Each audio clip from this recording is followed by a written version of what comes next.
Do your characters need something to help fight a fire when there is no firefighter? What can wool do for your characters' pets? Do you need something that is not technology to entertain the children in your story? Learn all of this and more on today's episode.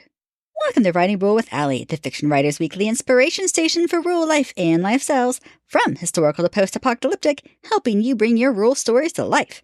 I'm Allie, and this is episode number 85, 5 Home Uses for Wool. Stick around to the end to find out all the ways things could possibly go wrong. Now, let's get into this. Number 1. Pillows. Pillows have been used since caveman times. Since cavemen used wool for their boots, it's not a huge leap to think that they would likely use them to make pillows. Ancient China, Egypt, Mesopotamia, and, well, pretty much all of the ancient world used pillows, but not always the same materials. Depending on the region and the era that you are writing, wool may or may not be available. Make sure you do your research, but in the 3 above named countries, wool stuffed pillows were seen as a status symbol. And yes, wool pillows are still made today all around the world. Let's cover the pros and cons of wool pillows. Pros: hypoallergenic. Simply put, it is naturally resistant to dust mites, mold, and mildew. These are things that many people, myself included, are allergic to. Temperature regulator. Wool is loved by many because it helps your characters to stay warm in the winter and cool in the summer. Durable. These pillows can withstand wear and tear without losing the shape and comfort. Supportive. Wool provides good support for the head and neck. And for the eco-warrior characters out there, this is a sustainable and renewable source.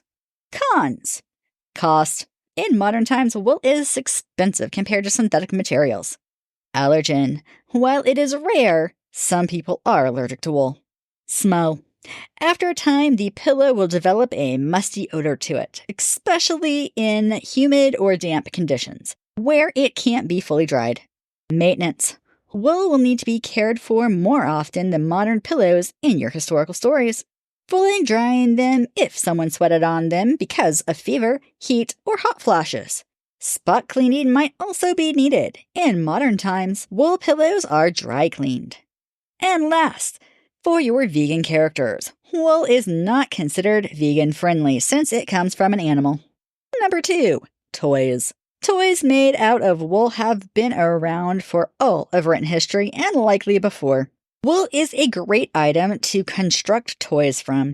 It is soft enough that it will not hurt the young characters, can be made large enough to remove any risk of choking, and can be made into many types of toys. Wool can be felted to create a toy. This means that the fibers are intertwined until it is solid. Wool can be used as stuffing. The yarn can be crocheted into many shapes. Wool can even make balls. What will be made depends entirely on your character's creativity and the ability to make things. A quick list of some of the most common toys are, but are not limited to, dolls, doll's clothes, plushies, felted animals, puppets, finger puppets, toy food, teddy bears, mobiles, wool blocks, fish, birds, dinosaurs, flowers, wagons, monsters, frogs, castles, and a whole lot more. Number 3. Mattress topper, aka the mattress pad. Historically, the first beds were made of straw or twigs, depending on the source that you use. The first mattress toppers were there, in my opinion, to make sleeping more comfortable. As a country girl, I have slept in the hayloft on the hay, and while it can be comfortable enough to sleep on, it can still be pokey. Mattress toppers were the solution to making them more comfortable. That said, they also protect the mattress and extend its life. Mostly as a side effect in history, but in modern times as a way to keep the cost down to not need to buy a new one. The toppers have all of the before mentioned pros and cons. The other pro is that the wool is fire resistant. This is important to historical and post-apocalyptic stories that don't have smoke alarms. Also, smoking was common in most of history and in many places today. People who smoke tend to do this in bed, right before they go to sleep or after they wake up. As a former smoker, I can tell you that sometimes the cherry, that is the red tip that is hot, can fall off and light things on fire. Plus, people do drop things. Number 4. Fire blanket. Fire blankets are designed to put out fires. Modern ones can be thrown over a fire to suffocate the fire by cutting off the oxygen that the fire needs. and will not need to be moved. They can also be wrapped around people if their clothing catches on fire. The stop, drop, and roll curriculum is a newer teaching and was first used in 1973. Hence, why they wanted something to be used before that, or if they didn't put the fire out fast enough. In ancient Egypt, they used to toss wool blankets, rugs, rags, or whatever they could in water and then use that over flames to stop the spread of fire in homes, temples, and work areas. This was their fire extinguishing technique and still used until the invention of modern synthetic materials that can withstand higher temperatures. And that brings us to the downside of the wool blanket. It cannot extinguish temperatures as high as the modern synthetic material, nor can it withstand the temperatures for as long. Another thing is that wet wool gets heavy. Very heavy.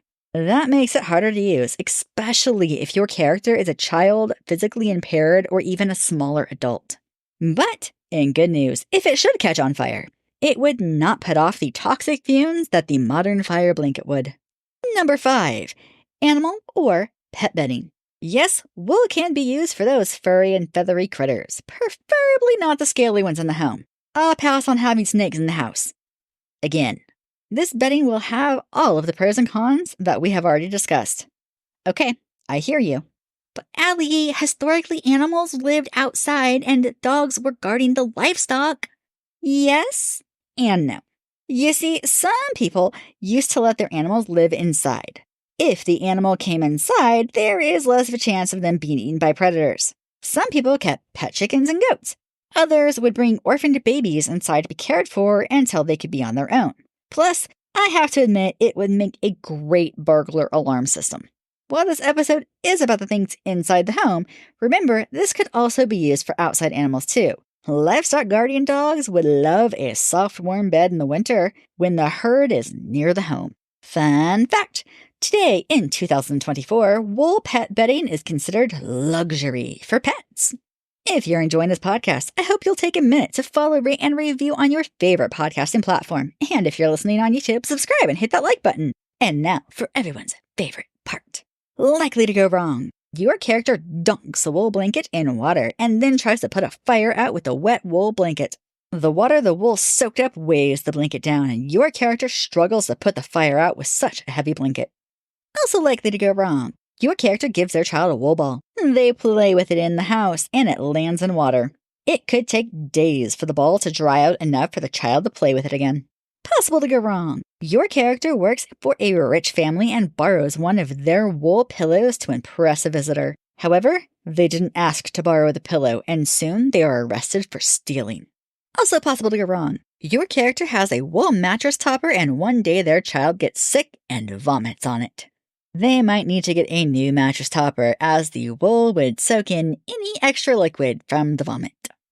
Unlikely to go wrong. Your character uses a wool pillow. They have a rare wool allergy, and when they wake up, they are covered in hives and their eyes are swollen shut.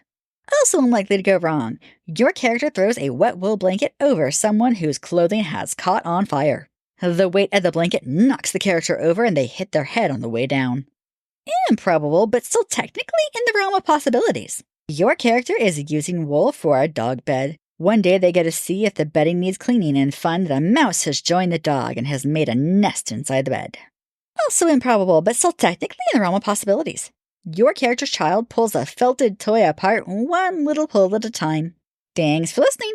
Until next time, happy wordsmithing!